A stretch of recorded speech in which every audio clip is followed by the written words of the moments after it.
আল্লাহু আকবার, আল্লাহু আকবার। Islamic TV, একটি সুন্দর পৃথিবীর জন্য।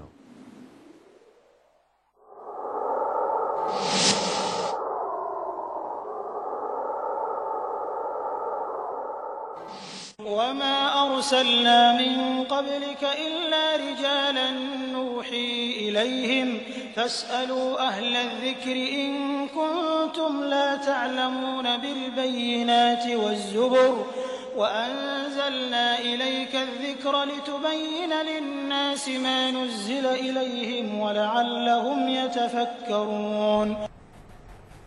আসসালামু আলাইকুম ওয়া রাহমাতুল্লাহি ওয়া বারাকাতুহু। আলহামদুলিল্লাহ ওয়াসসালাতু ওয়াসসালামু আলা রাসূলিল্লাহ, মা বা'দ। প্রিয় দর্শক, আপনারা এই মুহূর্তে যে যেখানে আছেন, আপনাদের সকলকে ইসলামিক টেলিভিশনের অনন্য আয়োজন টিসিএল জেনানিন থেকে জানাচ্ছি অনেক অনেক প্রীতি আর শুভেচ্ছা। শুরু করছি মহান আল্লাহ সুবহানাহু ওয়া তাআলার উপরে পরিপূর্ণ ভরসা রেখে আপনাদের এই প্রিয় অনুষ্ঠান। আর আপনাদের জীবন ঘনিষ্ঠ প্রশ্নের সমাধান আমরা ধারাবাহিকভাবে পবিত্র কোরআন এবং সুন্নাহর আলোকে দিয়ে আসছি। আজও আমরা আপনাদের জীবন ঘনিষ্ঠ প্রশ্নের কোরআন এবং সুন্নাহ ভিত্তিক সমাধান দেওয়ার জন্য আমাদের স্টুডিওতে আমন্ত্রণ জানিয়েছি ঐতিহ্যবাহী দ্বীনি শিক্ষা প্রতিষ্ঠান তামিরুল মিল্লাত কামিল মাদ্রাসার সম্মানিত উপাধ্যক্ষ ডক্টর মুহতারাম আবু ইউসুফ খান। আর তাকে সহযোগিতা করার জন্য সাথে আছি আমি মোহাম্মদ জাকারিয়া।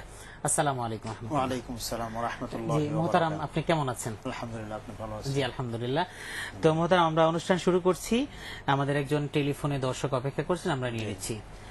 জি আসসালামু আলাইকুম ওয়া রাহমাতুল্লাহ। আসসালামু আলাইকুম। ওয়া আলাইকুম আসসালাম। আপনার টেলিভিশনের ভলিউমটা একটু মেহেরবানি করে কমিয়ে নিন। আমার টেলিভিশন কারেন্ট নাই। আমার কারেন্ট নেই? আচ্ছা ঠিক আছে, আপনি বলুন। আমি বলতেছি, আমি একবার আমার 3টে প্রশ্ন। জি। আর প্রথম প্রশ্ন হচ্ছে, আমি শুনেছি নাকি সূরা তাকাসুর পড়লে, আল্লাহ কুমুর তাকাসুর পড়লে আখিরাত আয়াত সম হবে। জি। এটা কতটুকু সত্য? জি। আরেকটা হলো আউযু বিল্লাহি মিন শাররি মা ইয়াসিরু। জি। এটা অর্থটা একটু বলবেন। আরেকটা হলো আল্লাহুম্মা ইন্নাকা আপনি শান্ত হয়ে বলুন, আপনি পেরেশান হওয়ার কোনো দরকার নেই, আপনি আপনার স্বাভাবিকভাবে বলুন। আমার কথা বুঝতে পেরেছেন? হ্যাঁ, আমি বুঝতে পেরেছি। তাকাসুরটা আরেকবার একটু বলুন, তাকাসুরের প্রসঙ্গটা। আল্লাহ কুমুর তাকাসুর নাকি একবার পড়লে, একবার রাত্রে পড়লে 1000 আয়াত পড়া সব হবে। আচ্ছা, জি জি জি। আরেকটা হলো যে আল্লাহুম্মা ইন্নী আউযু বিকা মিন আযাবি জাহান্নাম ওয়া আউযু বিকা মিন, এগুলো কখন পড়বো? আচ্ছা জি। আচ্ছা জি ভাই। জি। আচ্ছা জি, বুঝতে পেরেছি। উফাউযিদু আমরি ইলাল্লাহ। জি, ধন্যবাদ ভাইজান। আমরা ইনশাআল্লাহ আমাদের মুহতারামের কাছ থেকে আপনার জীবন ঘনিষ্ঠ 3টি প্রশ্নেরই সমাধান নেওয়ার চেষ্টা করছি ইনশাআল্লাহ। আপনি দেখতে থাকুন।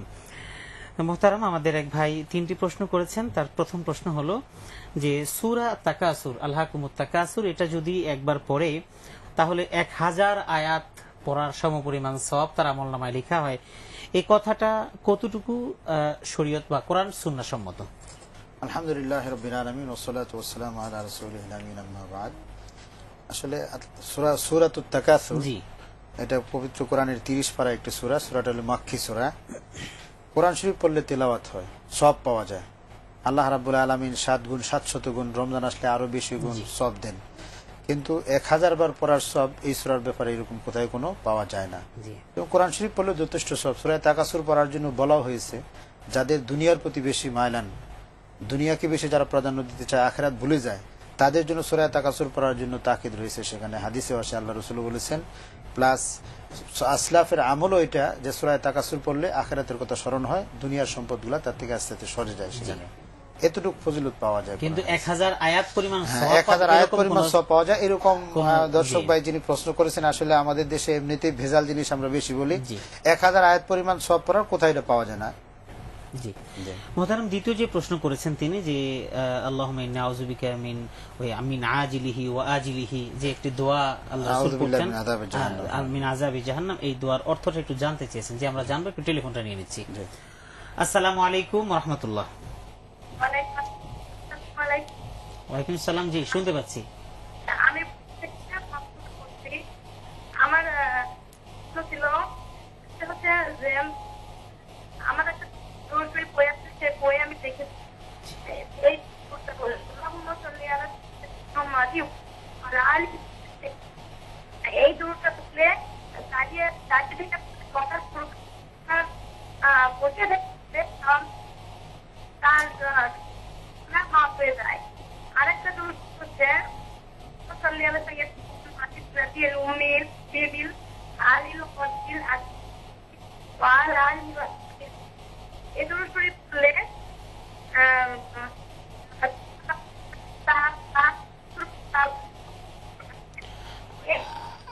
আচ্ছা জি মোহতারাম বোন, আমরা আসলে আপনার টেলিফোনের এই কথাটা ক্লিয়ার আসলে বুঝতে পারছি না। তবে আমরা যেহেতু দরুদ শরীফ সংক্রান্ত বিষয়টি আমরা সামগ্রিকভাবে আমরা বলে দিচ্ছি ইনশাআল্লাহ, আপনি দেখতে থাকুন। আশা করি আপনার যে প্রশ্ন সেই প্রশ্নের সমাধান আমাদের এই আলোচনার মধ্যে পেয়ে যাবেন বলে আমরা আশা রাখছি ইনশাআল্লাহ। জি মোহতারাম, যে আল্লাহুম্মা ইন্না আউযু বিকা মিন আযাবি জাহান্নাম ওয়া আজিলিহি ওয়া আজিলিহি, যে রাসূলের দোয়াটার অর্থটা একটু দোয়ার যেটা আল্লাহুম্মা আউযু বিকা মিন আযাবি জাহান্নাম, এই দোয়া সবসময় পড়া দরকার। মানুষের আখিরাতের প্রথম মঞ্জিল হচ্ছে, যিনি প্রশ্ন করেছেন তার বোঝা দরকার যে দুনিয়া থেকে মানুষ যাওয়ার পরে প্রথম মঞ্জিল হচ্ছে তার কবর, আর কবরই হচ্ছে প্রথম আযাব হবে অথবা তার জন্য সুসংবাদ হবে। সেই ক্ষেত্রে আপনি এই দোয়াটা আল্লাহুম্মা আউযু বিকা মিন আযাবি জাহান্নাম ওয়া আযাবিল কবর, এই দোয়া আল্লাহ রাসূল করেছেন এবং দোয়া করার জন্য শিক্ষাও দিয়েছেন সেখানে। এই দোয়ার অর্থ হচ্ছে যে আল্লাহ তুমি তোমার নিকট আমি পানা চাচ্ছি জাহান্নামের আগুন থেকে এবং কবরের আযাব থেকে। সেখানে তো কবর আযাব থেকে আল্লাহ রাসূল তো সাহাবায়ে কেরামদেরকে যেরকম সূরা ফাতিহা যেরকম পড়া শিক্ষা দিয়েছে, সেরকম ভাবে কবরের আযাব থেকে জাহান্নামের আগুন থেকে বাঁচার জন্য আল্লাহ রাসূল সাহাবায়ে কেরামদেরকে শিক্ষা দিয়েছে। এই জন্য আপনি এটা অর্থ যেহেতু আজকে বুঝেছেন, সবসময় এটা সাধারণত ফরজ নামাজের পরে দোয়া কবুল হয়, হাত তুলে পড়তে পারে জরুরি নয়, যে কোনো মুহূর্তে আপনি পড়তে পারেন। এই দোয়া পরে জাহান্নামের আগুন থেকে নিজেকে বাঁচানোর জন্য, কবরের আযাব থেকে নিজেকে বাঁচানোর জন্য এই দোয়া আল্লাহর কাছে সবসময় করা যায়, বেশি বেশি করা যায়, বেশি বেশি পড়বেন এটা। জি মোহতারাম, এরপরে আরেকটি যে প্রশ্ন করেছেন যে কোরআন কারীমের এই আয়াত ওয়া উফাউযিদু আমরি ইলাল্লাহ ইন্নাল্লাহা বাসীরুম বিল ইবাদ, তো এই আয়াতের এটা আমরা দোয়া করে থাকি, এটার অর্থটা কি আমরা জানবো। একটু টেলিফোনটা নিয়ে নিচ্ছি। আসসালামু আলাইকুম ওয়া রাহমাতুল্লাহ। ওয়ালাইকুম আসসালাম ওয়া রাহমাতুল্লাহ। আচ্ছা, কেউ যদি অনার্স মানে পাশ করার ক্ষেত্রে গ্রুপ দিয়ে প্রশ্ন আউট করে পাশ করে, জি, ওই সার্টিফিকেটটা দিয়ে মানে তার কি প্রথমে গুনাহ হবে, অথবা মানে সে হালাল রিজিক সন্ধানের ক্ষেত্রে ওই সার্টিফিকেটটা ইউজ করতে পারবে কিনা? আচ্ছা জি, অবশ্যই জি, ইনশাআল্লাহ আমরা মোহতারামের কাছ থেকে জানবো। জি জি মোহতারাম, উফাউযিদু আমরি ইলাল্লাহ ইন্নাল্লাহা বাসীরুম বিল ইবাদ, এটা কোরআন শরীফের আয়াত। এর অর্থ হচ্ছে যে আমি আমার সমুদয় কাজের ফয়সালা আল্লাহর উপরে করলাম, নিশ্চয়ই আল্লাহ তাআলা তার বান্দাদের কাজ সম্পর্কে দেখেন। এটা আসলে মুমিন বান্দাদের আসলে বড় ধরনের একটা আল্লাহর উপর যে আস্থা, তাওয়াক্কুল, তারই ব্যাপার। আমরা অনেক সময় অনেকে দেখি কিছু লেখতিকে উফাউযিদু আমরি ইলাল্লাহ ইন্নাল্লাহা বাসীরুম বিল ইবাদ। তবে যিনি প্রশ্ন করেছেন তাকে আমি বলবো যে আপনার দৃষ্টিকোণ খুবই চমৎকার, যে দুইটা জিনিস এখানে বলা হয়েছে। উফাউযিদু আমরি, আমার জীবনের সমুদয় কাজ আমি আল্লাহর উপর সুপর্দ করলাম। এরপরে আমি যে ঘোষণা দিচ্ছি ইন্নাল্লাহা বাসীরুম বিল ইবাদ, আল্লাহ তাআলা তার বান্দার সমস্ত কাজ তিনি দৃষ্টিমান, তিনি দেখেন। এই ক্ষেত্রে এই ধারণা যদি কারো থাকে, তাহলে আমরা যেন বিভিন্ন জিনিসের সলসাতুরি নেই, যেরকম মিথ্যা বলি তখনও যদি আমার এই খেয়াল থাকে যে আল্লাহ দেখতেছেন, আমি অন্যায় কাজ করি তখন যদি আমার এই খেয়াল থাকে যে আল্লাহ আমাকে দেখতেছেন, আমি কাউকে খারাপ পরামর্শ দিই তখনও যদি আমি এই অবস্থা থাকে যে আল্লাহ আমার এই কথা শুনছেন বা দেখছেন, তখন কিন্তু এই অন্যায় কাজ থেকে বেঁচে থাকা সহজ। এই জন্যই উফাউযিদু আমরি ইলাল্লাহ ইন্নাল্লাহা বাসীরুম বিল ইবাদ, এটা চর্চা করলে অর্থটা যদি আমার ভিতরে আসে, তাহলে আমি অনেক ক্ষেত্রেই আল্লাহর উপর ভরসা আমার বেড়ে যাবে এবং পাপ কাজ থেকে এগুলো আমি রক্ষা করতে পারবো। এই জন্য যিনি প্রশ্ন করেছেন তাকে মুবারকবাদ জানাই যে আপনি এটা আসলে পড়ুন এবং এই অনুযায়ী নিজের আমলকে গড়ার জন্য চেষ্টা চালান। আল্লাহ আমাদেরকে তৌফিক দান করুন। জি ধন্যবাদ। মোহতারাম, আমাদের একজন দর্শক বোন প্রশ্ন করেছিলেন আসলে দরুদ শরীফ ব্যাপারে। একটি আমরা একটু বুঝেছি যে আল্লাহুম্মা সাল্লি আলা মুহাম্মাদিন নাবিয়িল উম্মি ওয়া আলা আলিহি ওয়া সাহবিহি আজমাইন, এই পরে আরো অন্যান্য কিছু দরুদের কথা বলেছেন। তো এরপরে প্রশ্নগুলো আমরা বুঝতে পারি। তবে আমরা সামগ্রিক জানাতে চাচ্ছি যে আসলে দরুদের ব্যাপারে সর্বোত্তম দরুদ কোনটি, এক, আর নবিগিল উমাম নবিগিল উম্মি ওয়া আলা আলিহি ওয়া সাহবিহি, এই যে একটি দরুদ আছে, এই দুরুদের ব্যাপারে বা আরো কোন দুরুদ আছে কিনা, ফজিলত কোন, এটা একটু আমরা জানতে চাচ্ছি। দরুদ শরীফ পড়া সওয়াবের কাজ। আল্লাহ রাসূল বলছেন ওমান যুকিরতু ইনদাহু ফালাম ইউসাল্লি আলাইহি, তার ধ্বংসের ব্যাপারে আল্লাহ রাসূল বলেছেন যে ব্যক্তির কাছে আমার নাম উচ্চারিত হলো সেই ব্যক্তি যদি দুরুদ না পড়ে তাহলে সে ব্যক্তি ধ্বংস হোক। এই হাদিসে এসেছে, রমজানের ব্যাপারে এই কথাটা আছে। যে ভাই প্রশ্নটা করেছেন যে আমার বোন, আসলে খুবই চমৎকার, আপনি সুন্দর প্রশ্ন করেছেন।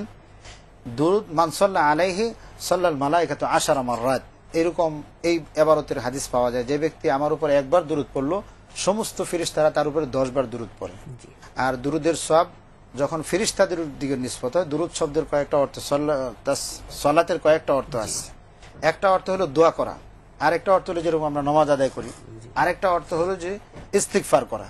ফেরেশতাদের প্রতি যখন এই শব্দটা সম্বোধন করা হয় তখন তার ক্ষমার অর্থে আসে।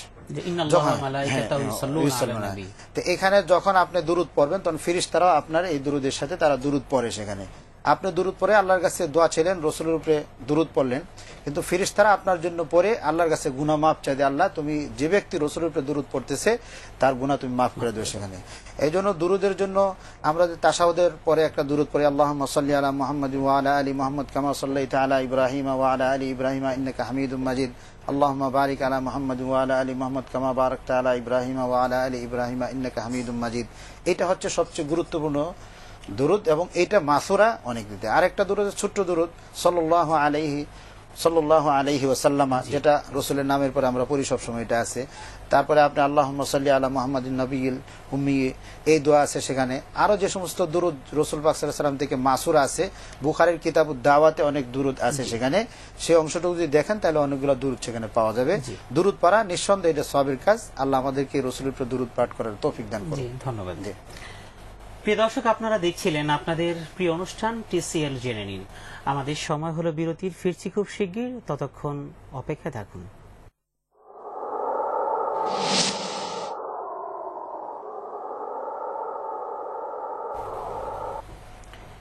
প্রিয় দর্শক, বিরতির পর আরেকবার স্বাগতম আপনাদের সকলকে আপনাদের প্রিয় অনুষ্ঠান TCL জেনে নিন। আর এই অনুষ্ঠানটি সরাসরি সম্প্রচারিত হচ্ছে।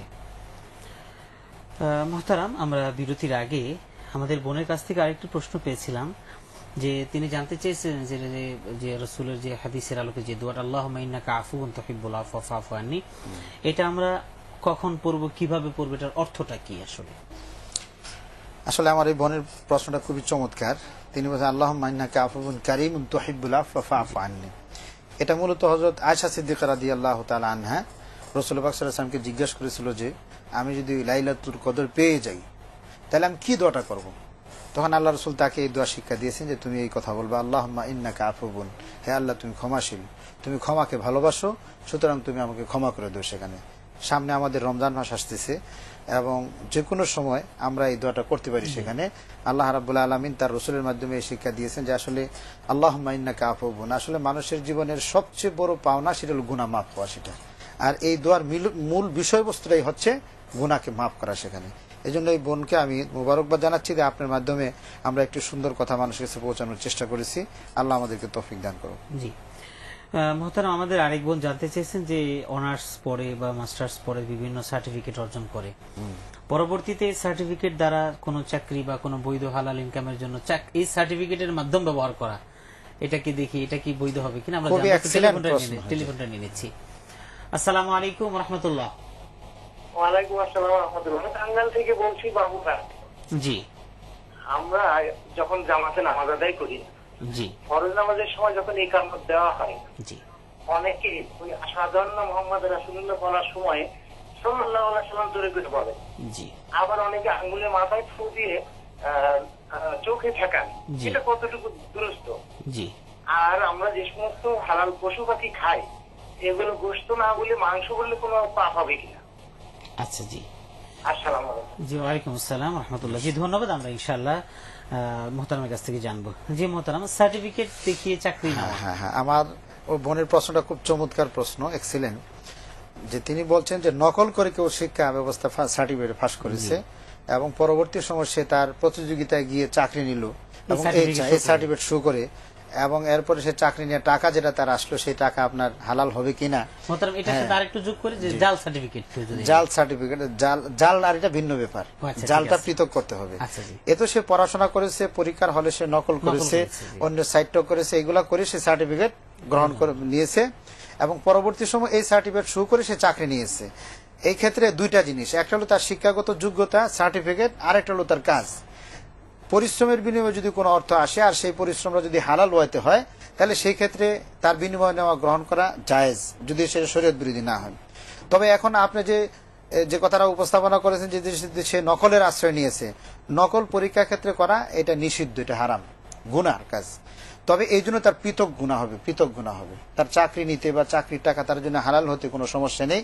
এই ব্যাপারটা আমরা তাহাকি করেছি, পাকিস্তানের একটা ফতোয়া এর উপরে হয়েছে, সেখানে যে নকল করে সার্টিফিকেট সংগ্রহ করে যদি সেই ক্ষেত্রে তার কর্মক্ষেত্র থেকে টাকা উপার্জন করে, তাহলে টাকা উপার্জন হালাল, চাকরিও তার হালাল। কিন্তু এটার জন্য আল্লাহ রাব্বুল আলামিন একটা ভিন্ন শাস্তি দিতে পারে। তবে আল্লাহর কাছে ইস্তিগফার করতে হবে যে আমি যে অপরাধ করেছি আল্লাহ যেন আমাকে ক্ষমা করে দেন সেখানে অবশ্যই। এখন ওই দ্বিতীয় প্রশ্নটা আসি যে যদি এরকম জালিয়াতি করে সার্টিফিকেট বের করে, জাল সার্টিফিকেট, আসলে জালিয়াতি তো এটা সার্টিফিকেট, এটা শুরুর শব্দটাই জাল শব্দ। সেখানে এই ক্ষেত্রে তো আসলে মিথ্যার সে আশ্রয় নিল, সে মিথ্যা তো পুরাটাই প্রতারণা হলো। এই প্রতারণা মান গাসসানা ফালাইসা মিন্না, আল্লাহ রাসূল তো তাকে তার উম্মতের অন্তর্ভুক্তি করে না সেখানে। এই ধরনের অপরাধমূলক কাজ থেকে আমাদের অবশ্যই বেঁচে থাকা দরকার। একটি দেশ এবং একটি জাতিকে পিছিয়ে দেওয়ার জন্য সবচেয়ে বড় জঘন্য পদক্ষেপ হচ্ছে শিক্ষা খাতকে ধ্বংস করে দেওয়া। এরকম জাল সার্টিফিকেট সরাসরি যদি হয় তাহলে এই দেশ কোনো সময় উন্নয়ন হবে না, দেশের মেধা বিকাশ ঘটবে না সেখানে। এ থেকে সতর্ক থাকবে। টেলিফোন নিয়ে নিচ্ছি। আসসালামু আলাইকুম ওয়া রাহমাতুল্লাহ। আসসালামু আলাইকুম। ওয়ালাইকুম আসসালাম। সবুজ রংপুর থেকে বলছিলাম। জি বলুন। ওই ঘুমের মধ্যে আমরা যে দুঃস্বপ্ন দেখি, জি, যেমন মনে করেন যে কেউ আমাকে মেরে ফেলছে বা গলা চিপে ধরছে, এরকম ভয়ঙ্কর কোনো কিছু স্বপ্ন, জি, এটা আসলে কি? আচ্ছা জি, ইনশাআল্লাহ আমরা মুহতারামের কাছ থেকে আমরা জানবো। জি মুহতারাম, টাঙ্গাইল থেকে আমাদের এক ভাই জানতে চেয়েছেন যে যখন নামাজের ইকামত হয়ে যায়, মুয়াজ্জিন সাহেব যখন বলেন আশহাদু আন্না মুহাম্মাদার রাসূলুল্লাহ, তখন মুসল্লিরা সবাই সাল্লাল্লাহু আলাইহি ওয়াসাল্লাম সমস্বরে বলেন। এটা এক শ্রেণীর মুসল্লিরা করেন, আরেক শ্রেণী আবার দুইটা হাত এভাবে করে চোখে মুছেন। এটা আসলে কতটুকু সুন্নাহ মোতাবেক? এটা আসলে টাঙ্গাইল থেকে যে ভাই প্রশ্ন করেছেন আপনাকে মুবারকবাদ, যে আপনি জমাতের সাথে যখন একামত শুরু হয়েছে, একামতটা দেওয়া হয়েছে যেন জমাতের সফ দাঁড়া করে সুন্দর করে সে দাঁড়াইছে। সেই ক্ষেত্রে কেউ যদি রসুলের নাম আসার পরে সে দুরূদ পড়ে, সেটা চুপে পড়বে, কোনো আওয়াজ দিয়ে পড়ার প্রশ্নই আসে না, সেখানে মসজিদের পরিবেশ নষ্ট হবে। এই জন্য আপনি মনে মনে পড়তে পারেন, এটা পড়তে কোনো নিষেধ নেই, মনে মনে পড়া যায়। মসজিদে মুহতারাম এমন আছে সবাই একসাথে না জোরে পড়ে, এটা ঠিক না। জোরে পড়া মসজিদের পরিবেশ নষ্ট করা, নামাজের যে খুশু খুজু বিনয় নম্রতা এর ক্ষেত্রে বাধা সৃষ্টি করতে পারে। এই জন্য আপনি এটা জোরে পড়বেন না, আস্তে পড়তে পারেন এখানে। আর দ্বিতীয় অংশটা যেটা রসুলের নাম আসার সাথে সাথে এরকম নখে পরে, এরকম আমিও দেখেছি অনেক মসজিদে, আসলে এটার কোনো হাদিসে কোনো সবুত নেই, বরং রসুলের নাম আসলে সেখানে সাল্লাল্লাহু আলাইহি সাল্লাম পড়া এটার হাদিসে তালিম আছে। কিন্তু হাত লাগা এরকম দেওয়া, এটা কে বা কারা চালু করেছে, এটা কোনো রসুল সাল্লাল্লাহু আলাইহি সাল্লাম থেকে নেই, সাহাবায়ে কেরাম থেকে এই ধরনের কোনো আমল নেই, প্রমাণ পাওয়া যায় না। জি ধন্যবাদ মুহতারাম। আমাদের আরেকজন দর্শক জানতে চেয়েছেন, বা আমাদের ওই টাঙ্গাইল থেকে ওই ভাই জানতে চেয়েছিলেন যে আমরা যে হালাল প্রাণী জবাই করি সেখানে আমরা গোশত বা মাংস, এই মাংস বলার মধ্যে কোনো কি অপরাধ আছে কিনা আমরা জানবো। টেলিফোনটা নিয়ে নিচ্ছি। আসসালামু আলাইকুম ওয়া রাহমাতুল্লাহ। জি আসসালামু আলাইকুম। ওয়ালাইকুম আসসালাম। জি হুজুর, আমি তো শারীরিক সমস্যা আছে, প্রায় সময় বাসায় নামাজ পড়তে হয়। জি, গোসল করি 4-5 বার, এখন খালি গায়ে নামাজটা পড়া যাবে কিনা, কিভাবে নামাজ মানে কাপড়টা পরলেই বা কতটুকু পরা যায়? আপনার শারীরিক সমস্যা কি কাপড় গায়ে দিলে কি সমস্যার সৃষ্টি হয়? না, গরম লাগে আর কি, গরমটা আমি সহ্য করতে পারি না। আচ্ছা আচ্ছা আচ্ছা, জি ধন্যবাদ, আমরা ইনশাআল্লাহ মুহতারামের কাছ থেকে জানবো। জি জি মুহতারাম, মাংস বা গোশত, হ্যাঁ মাংস বা গোশত এই ব্যাপারটা আসলে একটা পরিষ্কার, এটা শব্দের ব্যাপার আর কি। গোশত যেটা আছে সেটা ফার্সি শব্দ, মূলত গোশত শব্দটা বাংলাতে যদিও ব্যবহার হয়। মাংস এখানে কেউ কেউ বলেন যে মাংস মানে মা যোগ অংশ, আসলে অংশ লাগতে কিন্তু তালিবস্য লাগে, দন্তাস দিয়ে লাগায় মাংস। এই জন্য শব্দটা বললে মায়ের অংশ থেকে মাংস, এই কথাগুলো আসলে ঠিক না। এটা একটা বাংলা শব্দ, কেউ কোনোদিন মায়ের অংশকে তারা করে না। কেউ কেউ ধারণা করে আমাদের পাশের রাষ্ট্র ভারত, সেখানে তারা গরুকে মা বলে, মা ডাকে, তাদের সেই জন্য তারা মাংস বলতে তারা অভ্যস্ত। কিন্তু আসলে এটা না, এটা গোস্তের নাম, সে গোস্ত বলতে পারে, মাংস বলতে পারে। এটা খুব দূষণীয় না, এবং এটা না খুব তর্ক বিতর্ক অনেক ক্ষেত্রে আমরা দেখেছি। এ ব্যাপারে তর্ক বিতর্ক করাও ঠিক না। বলতে পারে যে বাংলা ভাষা এটা উচ্চারণ করতে কোনো অসুবিধা নেই। এখন অনেকটা গোশতটা এটা মুসলিম সংস্কৃতি হয়ে গেছে, আর মাংসটা মনে হয় মাংস কোনো অসুবিধা, মাংস শব্দটা বাংলাতে ব্যবহৃত হয়, কোনো নিষেধ নেই সেটা। জি ধন্যবাদ মুহতারাম। আমাদের আরেক ভাই সবুজ রংপুর থেকে জানতে চেয়েছেন যে অনেক মানুষই ঘুমের ঘোরে দুঃস্বপ্ন দেখে যে কেউ গলা টিপে মেরে ফেলছে, অথবা তিনি এরকম বড় একটা নদী দিয়ে যাচ্ছেন, উনি নদীতে ডুবে পড়ে যাচ্ছেন। এই যে দুঃস্বপ্ন বলতে যেটা আমরা বুঝি, এবং কখনো কখনো দেখা যাচ্ছে একজন মানুষ মরে গেছে, তার আত্মীয় স্বজন, সেই মৃত মানুষটাই বিভৎস আকৃতিতে তার কাছে আসছে। এই যে দুঃস্বপ্ন যেটা বলি, এই ধরনের দেখা আসলে এটার সাথে আমরা শরীয়তের সম্পৃক্ততা কি বা আমরা ভাই সবুজকে আমি বলতে চাচ্ছি আসলে খুব গুরুত্বপূর্ণ জিনিস আপনি নিয়ে এসেছেন প্রশ্নে। আপনি জানা দরকার যে আসলে স্বপ্ন 3 ভাগে বিভক্ত, 3টা ভাগ আছে স্বপ্নের। কিতাবুত তাবির, ইমাম বুখারী রাহমাতুল্লাহ আলাইহির বিরাট এক চ্যাপ্টার আছে যে কিতাবুত তাবির, মানে স্বপ্নের ব্যাখ্যা অধ্যায় যেটা আছে, সেই অধ্যায়ে আলোচনা হয়েছে। সেখানে স্বপ্ন হচ্ছে যারা গভীর রাত্রে মানুষে তার ঘুমে স্বপ্নে দেখলো, ঘুম থেকে ওঠার পরে কিছুই মনে নেই, এক প্রকার। দ্বিতীয় প্রকার হলো ঘুম থেকে উঠেছে ঠিকই, কিন্তু এখন কিছু আবসা আবসা মনে পড়ে, কিছু মনে পড়ে না। আরেকটা স্বপ্ন হলো একবার চাক্ষুষ যেরকম দেখেছে সেরকম ব্রেনে তার জমে রয়েছে। এই ক্ষেত্রে প্রথম প্রকার স্বপ্ন এর কোনো তাবির নেই, এটা এমনিতেই শেষ। দ্বিতীয় প্রকার যে স্বপ্ন যেটা রয়েছে, সেই স্বপ্নটা যদি মনে না পড়ে জোর করে তাকে মনে করার কোনো দরকার নেই। তৃতীয় প্রকার স্বপ্ন যেটা আছে, যদি কোনো ভয়ভীতির স্বপ্ন যেটা সবসময় মনে রয়েছে, সেই ক্ষেত্রে যিনি তাবির জানেন, স্বপ্নের বিশ্লেষণ যিনি জানেন, তার কাছেই বলা দরকার। যার উপরে তার আস্থা আছে, যে আমি ওই সবুজ ভাইকে বলতে, যার উপরে আপনার আস্থা, একজন বিজ্ঞ আলেম অথবা বিজ্ঞ একজন চিন্তাবিদ, তার কাছে আপনি বলে, আপনার যদি আত্মবিশ্বাস হয় যে আমি ওনার কাছে স্বপ্নের তাবিরটা জিজ্ঞাসা করি, তাহলে আপনি জিজ্ঞাসা করতে পারেন। আর যদি জিজ্ঞাসা না করে আপনি ধৈর্য ধারণ করেন, নিজে সতর্ক হন, তাহলে সেই ক্ষেত্রেও কোনো শরীয়তের কোনো বাধা নেই। তবে স্বপ্ন এটা সত্য জুজউ মিনান নবুওয়া, নবুয়তের একটা অংশ। আল্লাহ রাব্বুল আলামিন তার খাস বান্দাদেরকে অনেক সময় অনেক স্বপ্নের মাধ্যমে অনেক জিনিস জানিয়ে দেয়, আবার দিয়ে থাকেন। এখন যদি দুঃস্বপ্নটা যদি দেখে জি জি কেউ গলা টিপে ধরছে, তাহলে দুঃস্বপ্ন দেখার মধ্যে, দুঃস্বপ্নের ক্ষেত্রে তার এই করতে হয়, সেখানে সে এই হাদিসে আছে যে সে আউযু বিল্লাহ পড়বে সেখান থেকে, যে খায়রুন লানা ওয়া শাররুন লিআদাইনা, যে ভালোটা আল্লাহ আমাদের জন্য, অন্যটা দুশমনের জন্য। সেখানে হ্যাঁ পারবে না, সে বলবে যে আল্লাহ এর যে ভালো দিকটা আছে সেটা তুমি আমার জন্য দাও, আর অকল্যাণ দিক যেটা আছে সেটা আমাদের দূরে সরায় নাও সেখানে। দ্বিতীয় হলো স্বপ্নে যে অনেক সময় মানুষ ভয় পায়, এই ভয়টা আসলে প্রকৃত ভয় নয়, মূলত অনেকের আমলের ত্রুটি থাকার কারণে তারা অনেক সময় কবর দেখে ভয় পায়, অনেক সময় কোরআন দেখে ভয় পায়, অনেক সময় কেউ তাকে মারতে আসে। এই সমস্ত স্বপ্নের বাস্তবতা হলো নিজের আমলকে আরো দুরুস্ত করতে হবে সেখানে। এই ক্ষেত্রে যদি আপনি কারো কাছে তাবির জিজ্ঞাসা নাও করেন বিশ্লেষণ, তবু নিজে এতটুকু সতর্ক হওয়া দরকার যে আল্লাহ হয়তো আমাকে কোনো ক্ষেত্রে সতর্ক করতেছে, আমি আমার চলাফেরার ক্ষেত্রে, কথাবার্তার ক্ষেত্রে, ব্যবসার ক্ষেত্রে, চাকরির ক্ষেত্রে, আমি যে সেক্টরে আছি অবশ্যই হ্যাঁ এই ক্ষেত্রে আমি সতর্ক হই, আগেই আমি কি করি সেখানে সতর্ক থাকি, এই ধরনের হতে পারে। ধন্যবাদ। মোহতারাম, আমাদের একজন দর্শক জানতে চেয়েছেন, তিনি অসুস্থ, শারীরিকভাবে অসুস্থ ব্যক্তি, তো তিনি যখন উজু করেন বা গোসল করেন, নামাজ যখন পড়েন, তখন তিনি যদি গায়ে যদি কাপড় দেন তাহলে গরম লাগে, গরমটা তিনি সহ্য করতে পারেন না। তো এক্ষেত্রে তিনি কি খালি গায়ে নামাজ পড়তে পারবেন কিনা, অথবা কতটুকু ন্যূনতম কাপড় তার গায়ে থাকা দরকার, আমরা জানবো। মোহতারাম, আমরা একটু টেলিফোনটা নিয়ে নিচ্ছি। আসসালামু আলাইকুম ওয়া রাহমাতুল্লাহ। আমি কালীগঞ্জ জেলা থেকে জি, আমার প্রশ্ন আছে যে মৃত ব্যক্তিকে উদ্দেশ্য করে, যেমন কলামা খতম আছে, রোজাদার খাওয়ানো আছে, ইফতারি করানো আছে, এগুলো করা যাবে কিনা?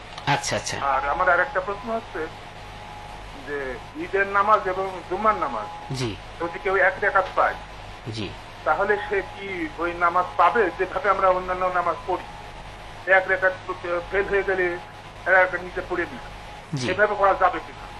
জি জি, এগুলো প্রশ্ন আমার। আচ্ছা জি, ধন্যবাদ। আমরা ইনশাআল্লাহ মোহতারামের কাছ থেকে জানবো। জি মোহতারাম, কাপড় ছাড়া এবং কাপড় থাকলে ন্যূনতম কতটুকু কাপড় আমার গায়ে থাকলে হবে? খুব সুন্দর প্রশ্ন আমার এই ভাইয়ের। এই ভাইকে আমি যে কথাটা তার উদ্দেশ্যে বলছি সেটা হচ্ছে, আসলে যে প্রচন্ড গরম, সেই গরম অবস্থায় আসলে কাপড় রাখা কষ্টকর। যদি ডাক্তার আপনাকে এই কথা বলে আর আপনিও কাপড় পরলে যদি এমন অবস্থা হয় যে আসলে আপনার শরীরের রোগ বেড়ে যাবে, সেই ক্ষেত্রে সতর অবশ্যই ডাকতে হবে। নমাজের ফরজ হওয়ার জন্য যে সমস্ত শর্ত কয়েকটা আছে তার মধ্যে সতর ডাকা। পুরুষের সতর হচ্ছে নাভি থেকে হাঁটু পর্যন্ত, নাভির উপর থেকে হাঁটুর নিচ পর্যন্ত, এটা অবশ্যই আপনার ডাকতে হবে। এটা যদি খোলা থাকে, এর কোনো অংশ খোলা থাকে, তাহলে অবশ্যই আপনার নামাজ হবে না, এতটুকু ডাকতেই হবে। বাকি শরীরটুকু ফুকাহায়ে কেরাম বলেছে যদি বাকি শরীর তার ঢাকা না থাকে নামাজ মকরু হবে, কিন্তু মকরু হচ্ছে যেহেতু আপনার বড় রোগ বেড়ে যাবে, সেই ক্ষেত্রে আপনি একান্ত যদি কাপড় পরতে কোনো সমস্যাই হয় তাহলে সেটা আপনার জন্য হয়তো রুখসত আপনার জন্য হতে পারে, কিন্তু অ্যাভেলেবল এটাকে হুকুম দেওয়ার কোনো সুযোগ নেই সেখানে, তবে সতর্ক ডাকতে হবে অবশ্যই। মোহতারাম, এখানে আমাদের ভাই তো অসুস্থ, তিনি হয়তো বাইরে যেতে পারেন না, কিন্তু যে ভাইরা হাঁটাচলা করেন, ব্যবসা বাণিজ্য করেন, কিন্তু গরমের কারণে হয়তো মসজিদে যাচ্ছেন না, যেমন সামনে আমাদের মাহে রমজানে তারাবির নামাজ আছে, অনেক ভাইরা গরমের কারণে মসজিদে, অনেক মসজিদে সিনাই থাকলেও খুব অনেক মানুষের কনজাস্টেড থাকার কারণে গরম লাগে, এই জন্য অনেকেই কিছু পরে বাসায় চলে আসে, বাকিটা তার রিল্যাক্স মুডে পড়ে। তো ওই সময় এই যে খালি গায়ে নামাজ পড়ে মসজিদে যাওয়া থেকে একটা বিরত থাকা, জামাতটা তরক হয়ে গেল, যারা সুস্থ মানুষ, এটা আমরা কোন দৃষ্টিতে দেখব? না, এটা কখনোই গ্রহণ করা যায় না। আপনার এই প্রশ্ন অনুযায়ী আমি যে কথাটা বলতে চাচ্ছি, আসলে রমজান মাস ইবাদতের মাস, শাহরুল ইবাদা, শাহরুল মুওয়াসাত, শাহরুল সবরে, ধৈর্য ধারণ করার মাস। এখানে কোরআন শরীফ তেলাওয়াত করা হয়, তারাবিতে নামাজ পড়া হয়, যারা সহিহ শুদ্ধ যেখানে কোরআন তেলাওয়াত, অবশ্যই এটা একটা বিরাট নসিব। যে কোরআন একা পড়তে পারে না, তার জন্য নামাজে পড়া আরো উত্তম, এমনি পড়াই তো উত্তম, নামাজে পড়া আরো উত্তম। আমি এই ভাইকে বলবো যে আসলে একটু কষ্ট করে হলেও এই নামাজে থাকা দরকার। একান্ত যদি সমস্যা হয় তো অবশ্যই বাসায় আসতে পারে সেখানে। তো বাসায় এসেও সে এরকম ভাবে একটা অভ্যাস করে নেওয়া, যে উলঙ্গ অবস্থায় নামাজ পড়া, গায়ে কোনো কাপড় না রাখা, এই অভ্যাসটা আসলে গ্রহণযোগ্য না। আপনি তো নামাজ পড়তেছেন কার উদ্দেশ্যে? আল্লাহর উদ্দেশ্যে। আল্লাহ আপনাকে সরাসরি দেখতেছে অথবা আল্লাহ আপনাকে দেখতেছেন সেখানে। সেই অবস্থায় যদি আপনি একটা গেঞ্জি পরে কোনো সময় কোনো বড় অফিসারের অফিসে যাবেন, কোনো প্রধানমন্ত্রী দাওয়াত দিলে যাবেন সেখানে না। এখানে একটা অভ্যাসের ব্যাপার। যারা অভ্যাস করে নিয়েছে, যিনি ইমাম সাহেব, সে তো কোরআন তেলাওয়াত করতেছে এত কষ্ট করে, উনার যদি গরম এত না হয় তাহলে আমি এত গরম, আমি তো কোরআন পড়লেও তো মানুষের ভিতরে আলাদা একটা শান্তি আল্লাহ বিরাজ করে সেখানে। এই ক্ষেত্রে এই অভ্যাস পরিহার করতে হবে এবং চেষ্টা করতে হবে যেন আমি নামাজটা মসজিদেই পড়া পড়তে পারি, কোরআন মনোযোগ করে শুনতে পারি সেখানে। জি, আল্লাহ আমাদের সকলকে হেদায়েত দান করুন। জি মোহতারাম, কালীগঞ্জ থেকে আমাদের আরেক ভাই জানতে চেয়েছেন যে মৃত ব্যক্তিকে উদ্দেশ্য করে যে আমরা রমজান ইফতার করাই, সেহরি খাওয়াই বা দান সদকা করি বা রোজার ব্যাপারে তাকে কিছু দিই, এটার দ্বারা কি মৃত ব্যক্তির কোনো উপকার হবে কিনা? তার পক্ষ থেকে ইফতার করালাম। এই ব্যক্তি আসলে এই ভাই খুব গুরুত্বপূর্ণ প্রশ্ন নিয়েছেন, যেটা আমাদের সমাজে অহরহ রন্ধ্রে ঢুকে গেছে। আমি এই ভাইয়ের উদ্দেশ্যে বলতে চাচ্ছি যে আপনি বলছেন মৃত ব্যক্তির উদ্দেশ্যে কোরআন খতম করে আর কোনো সব হবে কিনা। কোরআন শরীফ পড়লে সব অবশ্যই হবে, যিনি তেলাওয়াত করেছে সে সব হবে। এই তেলাওয়াত করে কারো জন্য যদি সে দোয়া করে তার জন্য সে উপকার হবে। কিন্তু আমাদের দেশে যে ট্রেডিশনটা হলো যে 40 অথবা 3 দিনের দিনও অথবা বছরে কোনো নির্দিষ্ট একদিন কোরআন খতম করে পিতা মাতার নামে বক্সে দেওয়া, এই সিস্টেম সাহাবায়ে কেরামের ছিল না, রাসূল পাক সাল্লাল্লাহু আলাইহি ওয়াসাল্লামের যুগেও ছিল না। তবে কোরআন পড়ে দোয়া করলে কোরআনের সবটুকু তাদের আমলনামায় আসতে পারে, এটা যে কোনো মুহূর্তে হতে পারে সেখানে। তবে ট্রেডিশনাল যে সিস্টেমটা আমাদের দেশে চালু হয়েছে, এটা সাহাবায়ে কেরামের যুগে এরকম ছিল না। তারপরে মোহতারাম আরেকটি বিষয়, আমাদের দেশে তো তেলাওয়াত আমি মা বাবার জন্য করলে আমি করব, আমি তেলাওয়াত করে আল্লাহর কাছে দোয়া করব, আল্লাহ আমি যতটুকু তেলাওয়াত করেছি মা বাবার জন্য কবুল করো। কিন্তু আমি মসজিদ থেকে 2-4 জন হুজুর ভাড়া করে নিয়ে আসলাম, ভাড়াই বলতে হয় যে আনার পরে তারা পড়লো, তারাও পড়তেছে যে খতমটা পড়ার পর কিছু হাদিয়া পাবে, আর আমিও তাদেরকে দিয়ে পড়াচ্ছি যে মা বাবার জন্য পড়ে তাদেরকে কিছু দিতে হবে। তো তারা পড়ে চলে গেল, আমি তাদেরকে টাকা দিয়ে দিলাম হাদিয়া। আসলে এর দ্বারা কি সওয়াব হবে কিনা? এটা তো আসলে টাকার বিনিময়ে কোনো সব কেনা যায় না। যদি টাকা দিয়ে সব কেনা যেত, তো বিশ্বের সবচেয়ে ধনী লোকরা সব টাকা দিয়ে সব কিনে ফেলতো, জান্নাত কিনে ফেলতো। এখানে আসলে যে সিস্টেমটা আমাদের দেশে, ইসলামের একটা পরিষ্কার ধারণা এখনো মানুষের কাছে নাই। কোরআন পড়লে সব হয়, আপনি আপনার পিতার জন্য কোরআন পড়ুন না, আপনার সন্তান আপনার জন্য পড়ুক না, সেটা হলো সবের ব্যাপার। কমার্শিয়াল চিন্তা ভাবনা করে একজনকে এনে কিছুক্ষণ পড়ালো, সে আদৌ সঠিক পড়লো কিনা, পুরা পড়লো কিনা, এরও অনেক সন্দেহ আছে। এই সমস্ত ক্ষেত্রে পড়লো কতটুকু পড়লো, জেতালত কার জন্য, সেখানে এইগুলো আসলে বন্ধ হওয়া দরকার। এটা ইসলাম সম্পর্কে পরিষ্কার ধারণা হলে আসলে মানুষের কাছে এই অজ্ঞতাটা থাকবে না সেখানে। এখন মানুষ অনেক সতর্ক, এই কাজ থেকে অনেকে বিরত হয়েছেন। জি, আল্লাহ আমাদের সকলকে বুঝদান করুন। জি প্রিয় দর্শক, আপনারা দেখছিলেন আপনাদের প্রিয় অনুষ্ঠান TCL জেনে নিন। আমাদের সময় হলো আবারও বিরতির। আমরা ফিরছি খুব শিগগির, আশা করছি ফিরে এসে আপনাদেরকে আমাদের সাথেই পাবো ইনশাআল্লাহ।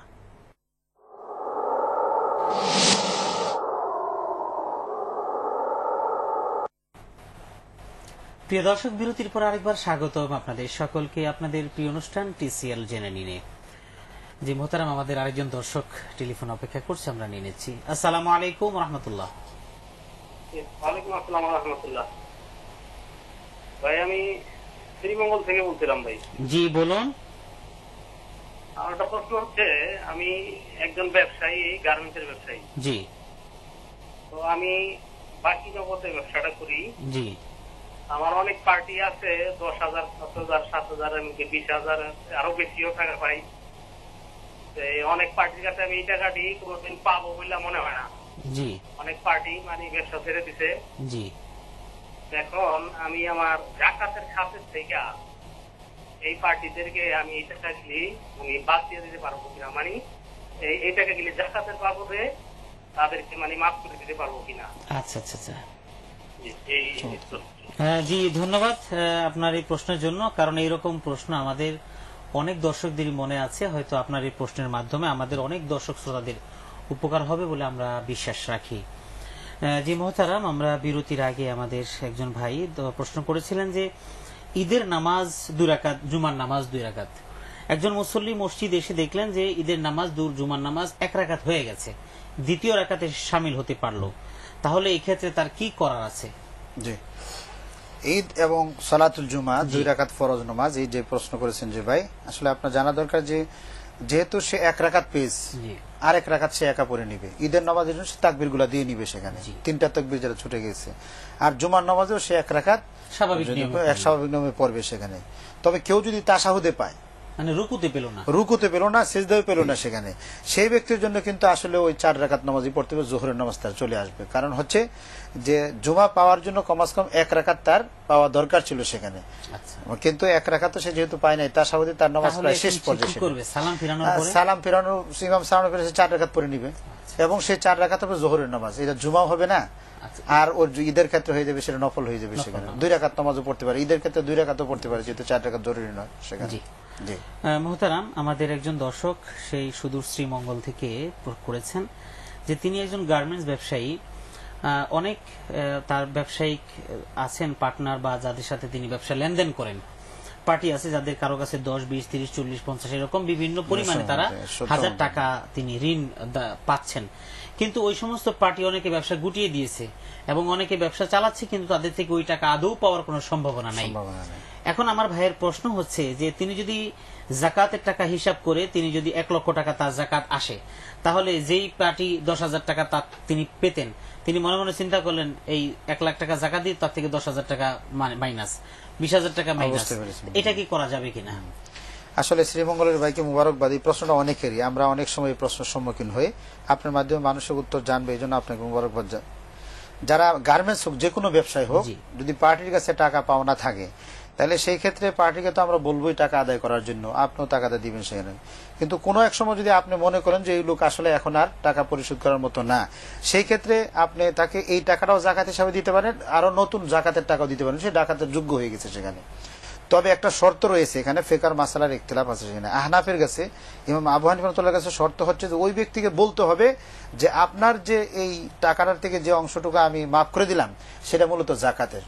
সেই লোক যদি জাকাত শুনে সে নেয়, তাহলে সেটা তার জাকাত আদায় হবে, তামলিক শর্ত সেখানে, তার মালিক বানায় দিতে হবে সেখানে।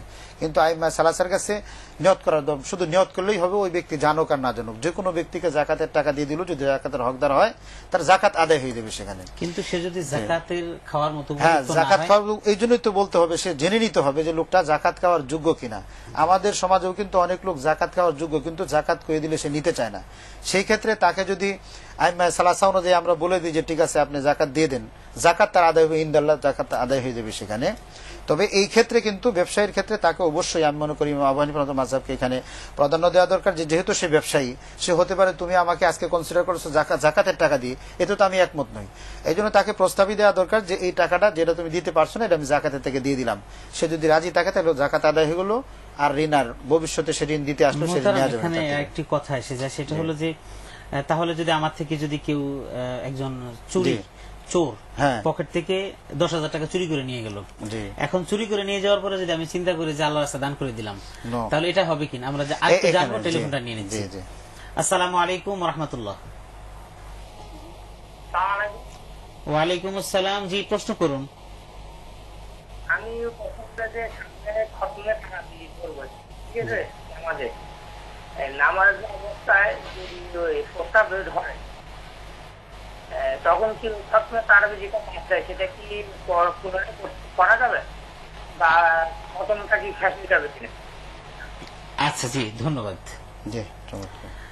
তো মোহতারাম, আরেকটা বিষয় এখানে, ওই যেটা বললাম চোরে যদি নিয়ে যায়, সেই সাথে আরেকটা বিষয়, এরকম যদি কেউ যদি টাকা মারার নিয়তে, অর্থাৎ সে টাকা নিয়ে গেছে আর দিবে না, কিন্তু সে এখন আসলে তার কাছে যদি, অথবা আমি বুঝতেছি আসলে যেহেতু তার থেকে টাকা, আমি এত টাকা হয়তো তার থেকে উদ্ধার করতে পারলে আমি হয়তো এতগুলি টাকা তাকে জাকাত দিয়ে দিতাম না, কিন্তু যেহেতু উদ্ধার করতে পারবো না, আমি নিরুপায়, এখন আমি নিরুপায় হয়ে আমি ইসলামের একটা খাতে ব্যবহার করছি, এটা কতটুকু শরীয়ত সম্মত হচ্ছে? এই ক্ষেত্রে আমাকে অবশ্যই লক্ষ্য রাখতে হবে, আমি একটা শরীয়তের ফরজ বিধান আদায় করছি সেখানে, যেহেতু ফরজ বিধানের একটা গতি আছে, সেই গতি অবশ্যই থাকতে হবে। চুরি করে নিচ্ছে, আমি বহুত চেষ্টা করলাম, কেস করলাম, এই করলাম সেই করলাম, অনেক কিছু করেও টাকা উদ্ধার করতে পারলাম না, শেষে বললাম এটা জাকাত দিয়ে দিয়েছি। আল্লাহ এত বেকায়দায় পড়েন না তো যে জাকাত তার এইভাবে নেওয়ার জন্য। হ্যাঁ, কেউ যদি এরকম কোন গরিব লোকের সে চুরি করার মতো কিন্তু চুরি না করলে তাকে আপনি জাকাতের টাকা দিয়ে দিলেন, চুরি থেকে তাকে বিরত রাখলেন, দুইটা সব হলো, একটা গরিবের সহযোগিতা করলেন, তাকে একটা অন্যায় কাছ থেকে তাকে বিরত রাখলেন, এই ক্ষেত্রে নিঃসন্দেহে সে সবের অংশীদারি হবে সেখানে। আর যারা এরকম বাটপারি করে মানুষের টাকা নেয়, চিন্তা করে যে আমি টাকা পরিশোধ করবো না, একটা সলসাতে দিব, এই ধরনের ব্যক্তিদেরকে করজ দেওয়াই আসলে ঠিক না। এই ক্ষেত্রে করজদাতা, যিনি ঋণদাতা, তার অবশ্যই সতর্ক হতে হবে যে আমি কাকে ঋণ দিচ্ছি। এটা মূলত করদে হাসানা, করজটা আল্লাহর কাছে, আল্লাহর মাধ্যমে হয়। সেখানে আমি অন্যায় যে কাজ করবে, যে ক্ষতি করবে, তাকে আমি করজ দেওয়ার জন্য সতর্ক অবশ্যই থাকবো সেখানে। মোহতারাম, আমরা অনুষ্ঠানের একেবারে শেষ প্রান্তে চলে এসেছি। আমাদের একজন ভাই প্রশ্ন করেছেন যে খতমে তারাবিতে পড়তেছেন, হঠাৎ করে তার অজু ছুটে গেল, তিনি অজু করতে গেলেন, তার তো 2-1 রাকাত ছুটে যেতে পারে, 2-1 পৃষ্ঠাও ছুটে যেতে পারে। তার ভাইয়ের আবেগটা হলো যে তার খতমে তারাবিটা হলো কিনা। হ্যাঁ, নমাজের জন্য পূর্ব শর্ত হচ্ছে অজু থাকা। এই ক্ষেত্রে শুধু খতমে তারাবি না, ফরজ নমাজেও যদি অজু ছুটে যায়, অবশ্যই তার বেরিয়ে আসতে হবে মসজিদ থেকে বের হয়ে এসে তারপরে অজু করতে হবে। অজু করে যেখানে সাপে সেখান থেকে সে নামাজ শুরু করবে।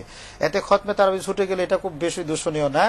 আর 2-1 রাকাত তারাবি যদি ছুটে যায়, তার যদি পড়তে চায় পড়ে নিবে, আর না পড়লেও তার জন্য এর জন্য কাজা কোনো আসার কোনো সুযোগ নেই। তবে বেউজু ইচ্ছা সত্ত্বে কোনো নামাজ পড়া কোনোভাবে সেটা বৈধ নয় সেখানে, এটা ফরজ হোক, নকল হোক, অথবা যে কোনো জায়গাতে হোক, বেউজু নামাজ পড়া যাবে না সেখানে। এতে সতর্ক থাকতে হবে আমার। ধন্যবাদ মোহতারাম। আমরা অনুষ্ঠানের একেবারে শেষে, আমাদের হাতে আর প্রশ্ন নেই এবং অনেকেই হয়তো লাইনে আছেন, আমরা নিতে পারছি না সময় স্বল্পতার কারণে, তাদের কাছে দুঃখ প্রকাশ করছি এবং পরবর্তী অনুষ্ঠানে ইনশাআল্লাহ আপনারা আমাদের সাথে থাকবেন আশা করছি। তো মোহতারাম, আপনাকে আন্তরিক মোবারকবাদ। আপনাকেও মোবারকবাদ। প্রিয় দর্শক, আমরা অনুষ্ঠানের একেবারে শেষ প্রান্তে চলে এসেছি, আপনাদের কাছ থেকে বিদায় নিতে হচ্ছে। আগামী অনুষ্ঠানে ইনশাআল্লাহ আপনারা আমাদের সাথে থাকবেন এই আশাবাদ ব্যক্ত করে আপনাদের কাছ থেকে বিদায় নিচ্ছি। আল্লাহ আপনাদেরকে ভালো রাখুন, সুস্থ রাখুন, কোরআন এবং সুন্নাই হোক আমাদের জীবন চলার একমাত্র পাথেয়, এই প্রত্যাশায় আল্লাহ হাফিজ। আসসালামু আলাইকুম ওয়া রাহমাতুল্লাহি ওয়া বারাকাতুহু। وما أرسلنا من قبلك إلا رجالا نوحي إليهم فاسألوا أهل الذكر إن كنتم لا تعلمون بالبينات والزبر وأنزلنا إليك الذكر لتبين للناس ما نزل إليهم ولعلهم يتفكرون.